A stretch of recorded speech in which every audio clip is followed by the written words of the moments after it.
Day for checking the deed after my mom said my sister would get grandma's duplex? I'm Alexandra, 42.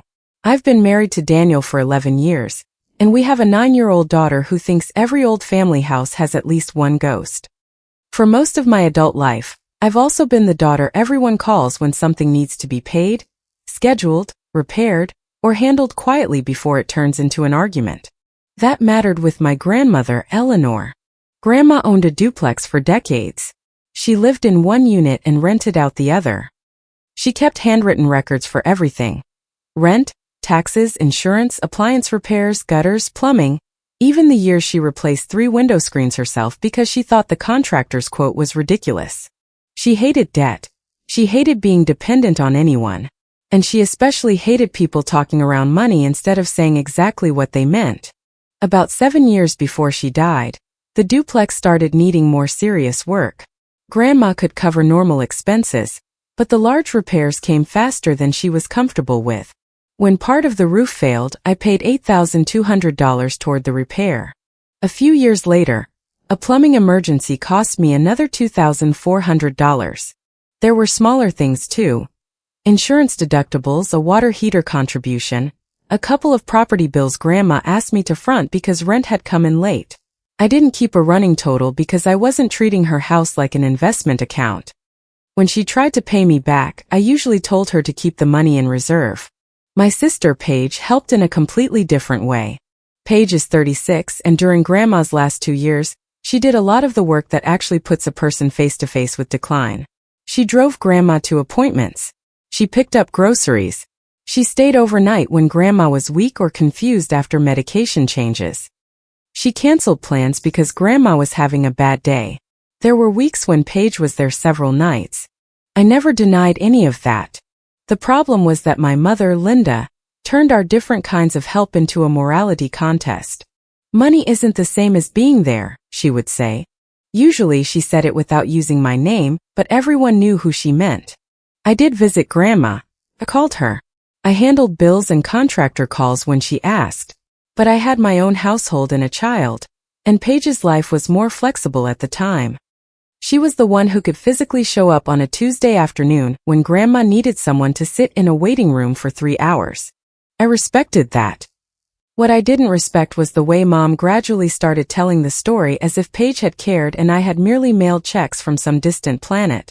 I let it go for a long time. That was my mistake. Grandma died 5 months before the anniversary dinner. She was 90.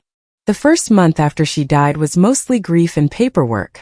My mother and father, Raymond, talked about the duplex as something that still needed to be sorted through the estate. Dad asked me to keep sending $480 a month temporarily because taxes, insurance, maintenance, and utilities for the common areas still had to be covered while everything settled. I agreed. I knew the other unit still had a tenant, so at one point I asked Mom how the rent was being applied. She said, "It's all going toward the property." I asked if there was a breakdown. She told me not to make an already painful situation harder. That answer bothered me, but not enough to push. Around 6 weeks after the funeral, my parents sent me a packet of documents. Dad described it in a text as, "just cleanup to simplify insurance and title."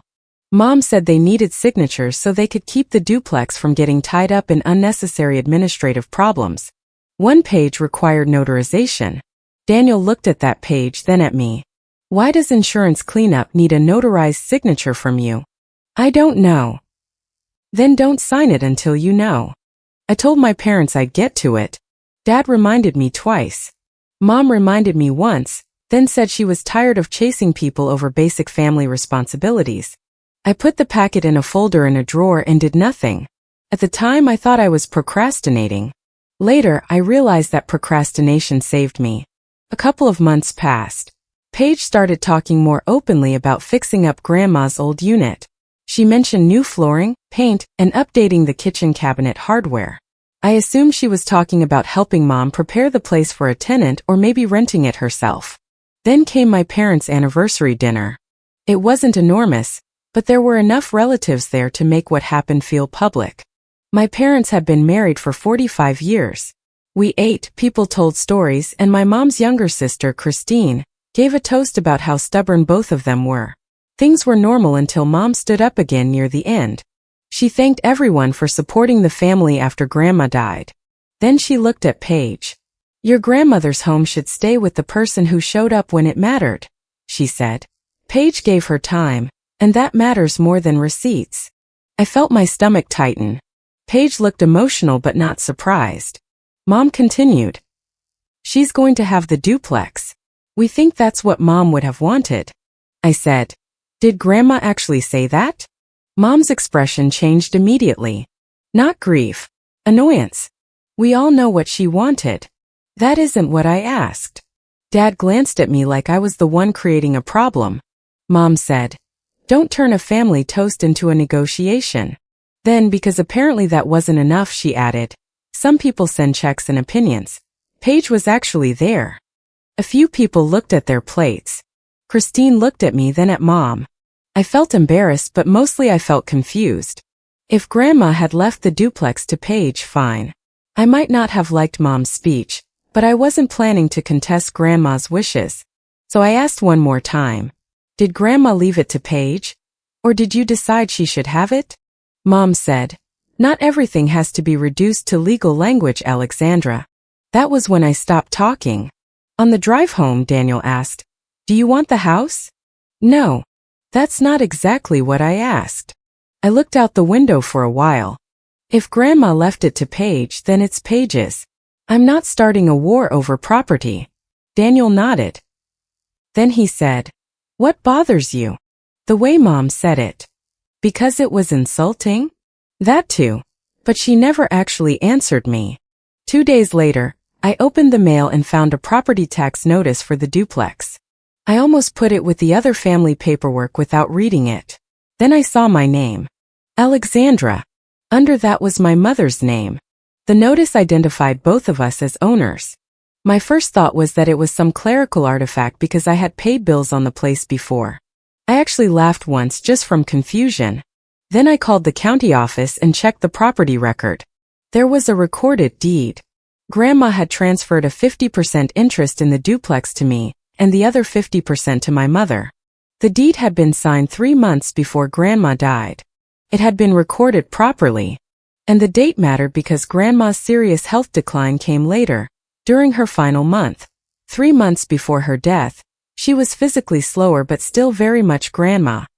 She was paying her own bills, arguing about grocery prices, and leaving me voicemails about contractors who were trying to retire on one bathroom job. I read the deed several times.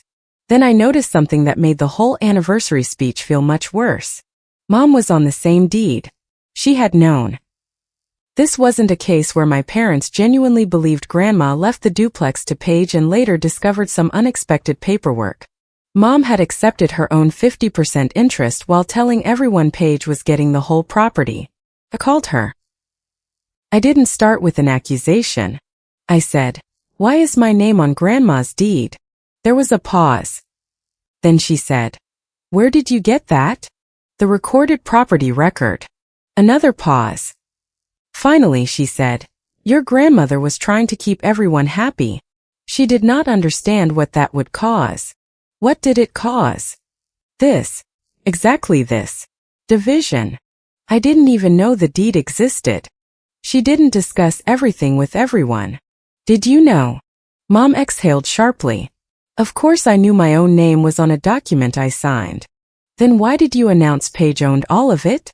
She doesn't own it yet. That sentence landed harder than anything else she had said. I sat down at my kitchen table. What does yet mean? Mom's voice became softer, the way it always did when she wanted something to sound reasonable. Eventually, Paige having the house makes the most sense. So Grandma gave me half, and you decided after she died that I should give it away. You don't need it. That isn't an answer. You have a stable life. Paige gave up years. I know what Paige did for Grandma. Then act like it. I hung up before the conversation became worse. That night, Daniel asked me to pull out the packet my parents had sent after the funeral. We sat at the kitchen table after our daughter went to bed. The first pages were boring enough. Insurance information, contact details, a form about mailing addresses. Then we reached the notarized document. At the top were the words quitclaim deed. I read the language once, then twice. The document would transfer every interest I held in the duplex to my mother. Not to Paige. To Linda. I stared at the signature line. My name was typed beneath it. Daniel said. That's what they wanted notarized. I found Dad's old text. It's just to simplify insurance and title. I found another one from Mom. Please sign everything and send it back. Paige doesn't need all the details until we get the moving situation settled. I had read that message the first time and assumed Mom meant Paige didn't need to be involved in estate paperwork. Now it meant something completely different. The plan wasn't complicated. That was the disturbing part. Nobody was forging my signature. Nobody was inventing a fake deed.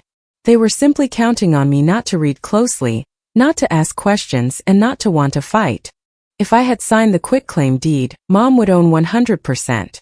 Then she could transfer the duplex to Paige. I said, they thought I'd just sign it. Daniel looked at me. You almost did. He wasn't criticizing me. That made it worse. The next day I went through old bank statements, receipts, and emails. Not because I suddenly wanted reimbursement for every dollar. I wanted to understand why Grandma might have given me half. The roof payment was there. $8,200. The plumbing emergency. $2,400. Then smaller transfers. Insurance deductible. A contractor deposit. Property expenses I had forgotten about. And the $480 payments I had been sending every month after Grandma died. I also found emails from Grandma. Most were practical. Can you call the plumber? Can you look at this estimate? Do you think the insurance company is right about the deductible? She never wrote, I am giving you half my house because you paid for repairs. That would have made things simpler.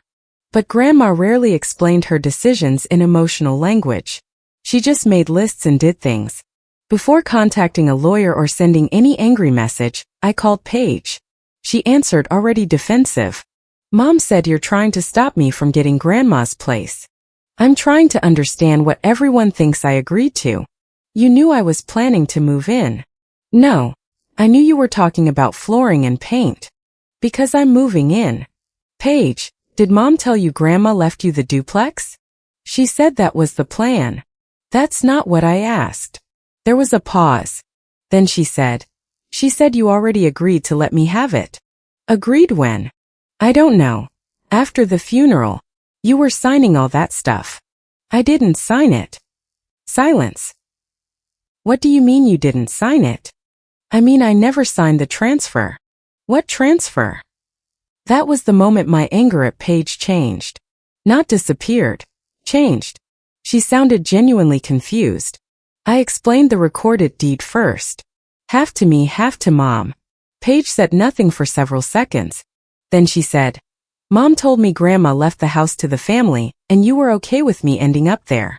She sent me a quitclaim deed that gives my half to Mom. So I didn't sign it. Paige's voice sharpened. Why not? Because nobody told me what it was. You knew I was planning around this. I knew you were making plans. I didn't know Mom had told you my signature already existed. Paige got angry then. She told me about the nights Grandma woke up disoriented, the appointments, medication schedules, missing work opportunities, canceled weekends, and sitting in emergency rooms. I stayed with Grandma when nobody else wanted to, she said. That's not true. I was the one there. You were there more than I was. I'm not arguing with that. So my time counts for nothing? I didn't say that. It sounds like you're saying a deed matters more than 2 years of my life. No. I'm saying Grandma's deed matters when we're discussing who owns Grandma's property. She hung up. I sat with that call for a while. Paige had spent real time caring for Grandma. She was also preparing to take possession of something she had been told was already hers. Both things could be true. That didn't make the paperwork disappear. The next morning, I stopped the automatic $480 payment. Dad called within hours. So now you're charging your mother? No. I'm stopping automatic trust until I know what I'm paying for. Taxes and insurance don't stop because you're upset. Neither does rent. I want an accounting. He went quiet. I continued. Rent received, taxes, insurance, repairs, common utilities, everything from the date Grandma transferred ownership. Alexandra, this is family property. Then it should be very easy for family to show family where the money went.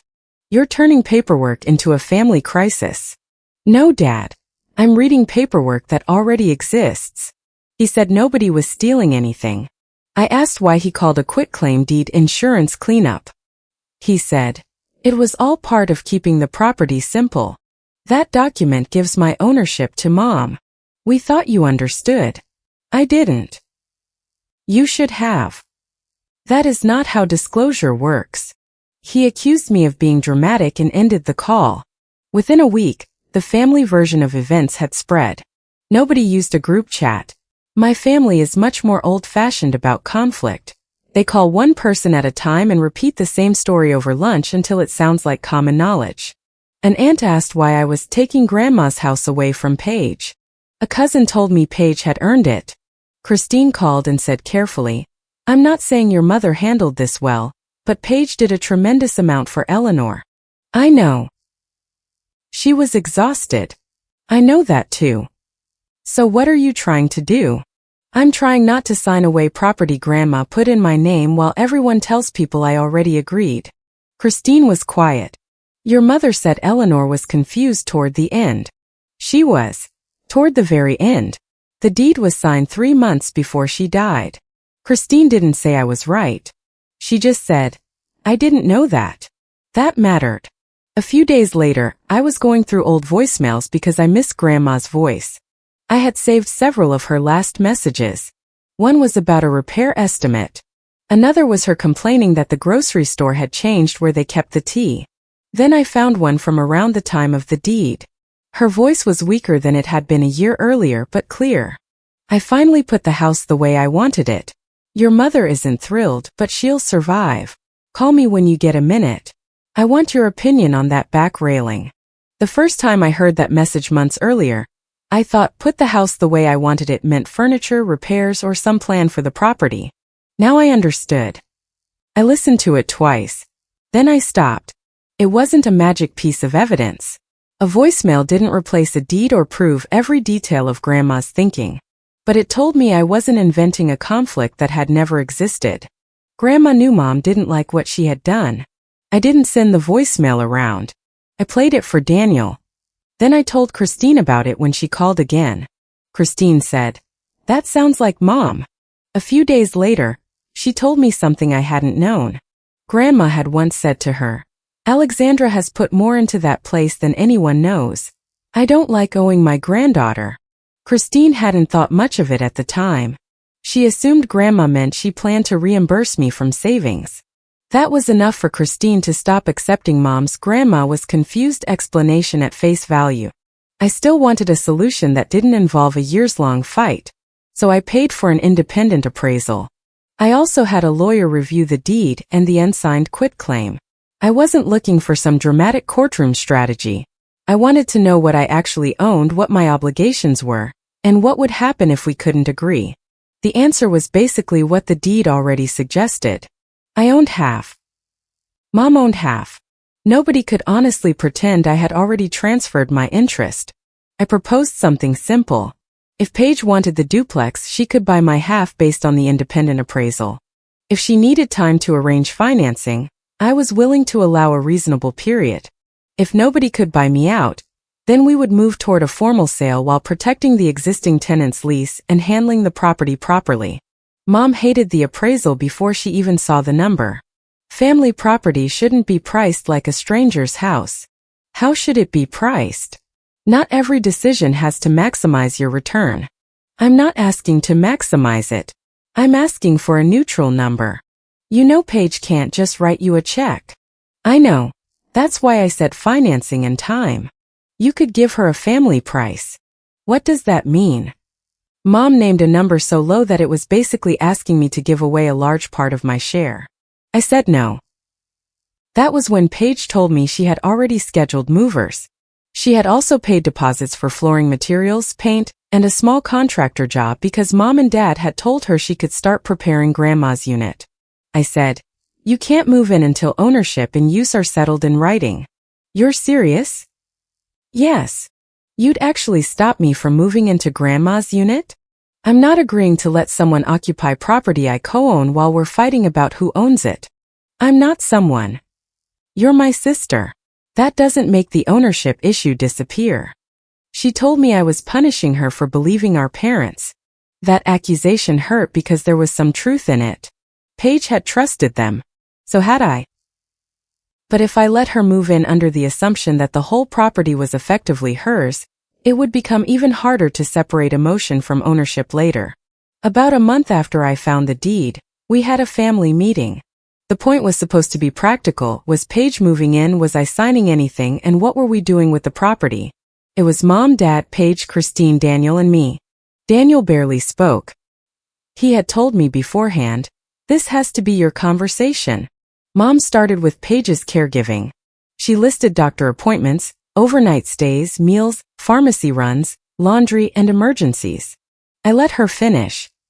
Then I said, "I'm not asking anyone to erase what Paige did." Mom replied, "Then why are you making her pay for a home she earned?" "Because Grandma did not give her my half." Paige folded her arms. "If you respected Grandma, why are you taking half her house?" "I didn't take half. You know what I mean." "No, I don't. Grandma transferred half to me while she was alive." Mom said, "Your grandmother was trying to keep peace. Then why are we overriding the thing she actually signed?" Dad stepped in. "Because the property needs one clean owner. This has gotten ridiculous." I looked at him. "That's what you said before." "Because it's true." "And that's why you sent me the paperwork?" "Yes." I opened the folder I had brought and took out the unsigned quitclaim deed. Dad's face changed slightly. Not dramatically. Just enough. I put it on the table between us. "You called this insurance and title cleanup." It was. "It transfers every interest I have in the duplex to Mom. That's how you consolidate title." "Why didn't you say that? We thought you understood." I turned the document toward Paige. "Were you told I already signed this?" Paige looked at Mom. Then Dad. Then back at me. "Yes." I tapped the empty signature line. "I didn't." Paige picked up the paper. She read the first page. Then she flipped it over, as if there might be another signature hiding somewhere. "Mom." Mom said, "It was supposed to be handled." Paige stared at her. "You told me she agreed." "She would have if everyone had sat down reasonably." I asked if she agreed. Mom's voice rose. "We knew Alexandra would make this about fairness."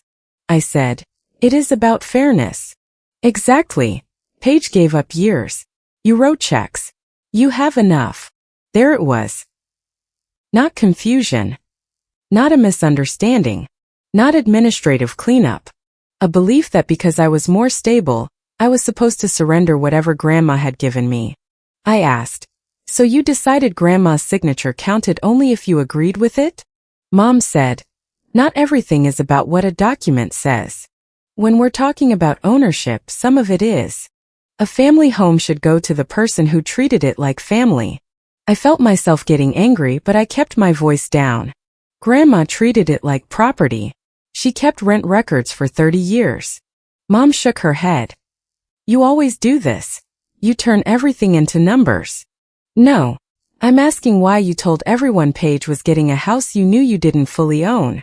Dad said, "Nobody was trying to steal from you. Then why not tell me exactly what I was signing?" "It was cleanup." I looked at Paige. She was told I already agreed. I was told it was cleanup. Those are not the same story. Nobody said anything for a few seconds. Then Christine spoke. She had been mostly quiet until then. She looked at Mom and said, "If Eleanor was too confused to give Alexandra half, why were you comfortable accepting your half from the same document?" Mom's face hardened. "That isn't the same." Christine said, "It is literally the same deed." Mom didn't have a clean answer. Eventually she said, "I knew about it." "Fine. I knew. I also knew Alexandra would do the right thing once the family talked sense into her. Paige put the quitclaim deed down. You told me it was done. I told you it would be. No. You told me. She agreed. Mom looked irritated now, even with Paige. I was trying to make this easier for everyone. That was the point when the argument changed. Before that meeting, I was being presented as the older sister using paperwork to deprive the devoted caregiver of Grandma's home. After the quitclaim came out, nobody could honestly say this was only about me being greedy. My parents knew I owned half. They had tried to get me to transfer it without explaining the document directly. And they had told Paige the transfer was effectively settled before I had even signed. I gave them my final position. I'm not signing that deed. Mom started to interrupt. I held up a hand. I'm not saying Paige can never have the duplex. I'm saying there are two options. Paige can buy my half based on the independent appraisal within a reasonable period. Or we can move toward a formal sale. I'm willing to give her time to arrange financing. I'm not willing to pretend she owns my half because you promised it to her. Paige asked, how much time? I gave her a window that my lawyer said was reasonable. Mom said it was cruel to put a deadline on family. I said the property had already spent months in uncertainty because nobody wanted to be direct. Paige stood up. You knew I was moving. I knew you were planning to. And you still stopped it. Yes. She looked hurt more than angry by then. I lost money on the contractor. I'm sorry you did. That's it. What do you want me to say, Paige? I didn't tell you to book a contractor before ownership was settled. You knew Mom and Dad told me it was mine. I found that out after I found the deed. She left. Mom said I had destroyed the family over money. Dad stopped calling. For the next couple of months, things were ugly in a very ordinary way. There was no spectacular explosion. Just silence. Short replies. Invitations we didn't get. Calls that ended quickly. My daughter noticed first. Why don't we go to Grandma Linda's as much? Daniel and I tried to explain without turning my parents into villains in her mind. I told her the adults were having a disagreement about Grandma Eleanor's house and needed some space. She asked if people could stop being family because of a house. I said no, but they can be angry for a while. I spent roughly $6,000 on the appraisal, legal review, and accounting work by the time everything was done. The accounting itself gave me another reason to be glad I had stopped sending money blindly. There wasn't some huge theft. The rent had mostly gone toward real property expenses. But the records were sloppy. Mom had mixed some expenses together, and nobody had been giving me a clear picture despite taking my monthly payments. Once everything was laid out, taxes, insurance, rent received, repairs, common utilities, it became much easier to discuss facts. That didn't make Mom nicer about it. She still told relatives I was technically correct but morally cold. Some agreed with her. A couple of people told me directly that Paige's caregiving should have been worth more than a market calculation. I didn't disagree with the first half of that. Her caregiving was worth something. What I disagreed with was the idea that Mom and Dad had the right to decide what it was worth by giving away property that wasn't fully theirs. Paige and I barely spoke at first. Then about 3 months later she called. She was looking into financing. Her voice was different. Less combative. She said, I can probably do it, but not at the full appraisal unless I get help. What are you asking? A reduction. How much? She named a number that was much lower than I was willing to accept. I said no. She got quiet. Then she said, I gave Grandma 2 years. I know. You keep saying that. Because I do know. It doesn't sound like it. I thought about that before answering. You're right about one thing. I didn't understand how exhausted you were. I knew you were helping her. I didn't understand how much of your week was built around her by the end. Paige didn't respond. I continued. But you also believed I had willingly given you my share. I hadn't. Mom let you build plans on a decision I never made. After a while, Paige said, yeah, that was the first time she admitted it. She told me Mom had spoken as if my transfer was a formality. She said you didn't care about the property. I didn't think I did. What changed? The part where I found out everyone expected me to give it away without telling me. That call did not repair our relationship, but it changed how we negotiated. Paige stopped arguing that I owed her the duplex. I stopped talking to her as if she had been part of planning the paperwork. We started discussing the actual problem between us instead of the version our parents had created. Eventually, Paige secured financing. Mom transferred her 50% interest to Paige. For my half, Paige paid an amount close to the independent appraisal value. I did not squeeze every possible dollar out of the deal. I agreed to a longer closing timeline and accepted a modest concession in the final number so the financing could work. I would not agree to the symbolic family price my parents had wanted. That difference mattered to me. Not because I needed to win. Because I needed the final agreement to be an agreement. When the closing documents came, I read every page. Then I read them again. Daniel sat across from me at the table. He asked, "If you sign this, are you doing it because you want out? Or because you want them to stop being angry?" "I want out." "Okay." So I signed. This time my signature transferred my half of the duplex to Paige. Same basic act my parents had wanted months earlier. Completely different meaning. I knew the price. I knew the terms. I knew what I was giving up. And nobody had told Paige I'd signed before I actually had. My father eventually sent me a short message saying he was sorry he hadn't been clear about the paperwork. That was as far as he went. He never said they were wrong to pressure me. Mom still believes I could have been more generous. Our relationship is limited now. We speak. We see each other sometimes.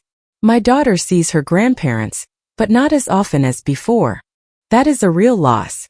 I don't pretend otherwise. Paige and I are better than we were during the fight, but we're not close the way we once were. The last time we talked about Grandma's final year, Paige admitted she had resented me for not being physically present more often.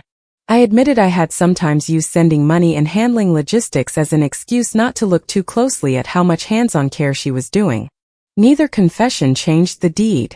Neither erased what the other had done. But at least they were finally our own words, not Mom's version of us. Before the transfer closed, Paige let me go through a few things that were still stored in Grandma's unit. I didn't take furniture. I didn't want jewelry. I took an old wooden ruler Grandma had kept in a kitchen drawer. She used it every time she measured curtains, cabinet liners, shelves, or repair spaces. On the back in pencil were years of tiny measurements and notes in her handwriting.